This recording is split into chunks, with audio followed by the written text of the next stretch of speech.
नमस्कार धन्यकार। आप सभी अच्छे होंगे, खुशहाल होंगे, भक्ति भरा जीवन व्यतीत कर रहे होंगे इस शुभ भाव के साथ। आज का विषय है समझ से समझदारी तक। कहते हैं निद्रा भोजन भोग भय ये पशु पूरक समान, ज्ञान अधिक इक नरन में ज्ञान बिना पशु जान।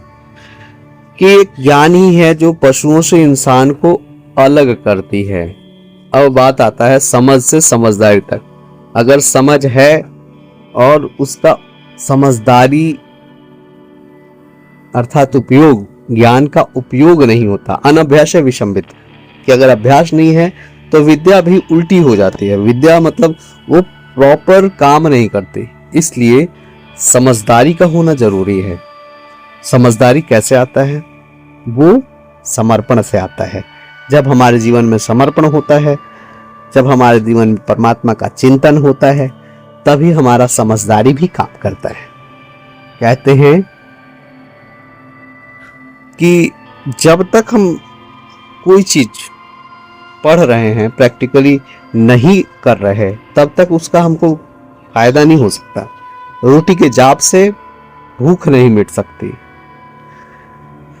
पानी के जाप से स्नान नहीं हो सकता। ठीक उसी तरह से जब तक समझदारी को आचरण में नहीं अपनाते, तब तक समझ का होना न होना बराबर है।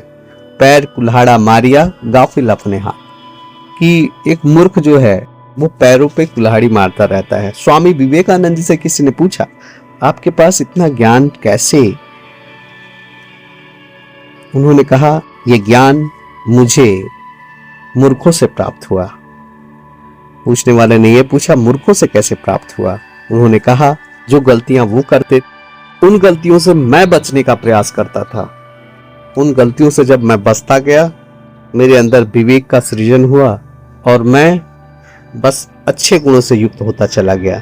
आइए समझ से समझदारी तक का सफर हम गुरु की कृपा, महापुरुषों के आचरण और जीवन में सद्गुणों के विकास से ही कर पाएंगे। प्यारी साथ संगत जी, प्यार से बोलिए धन्यकार।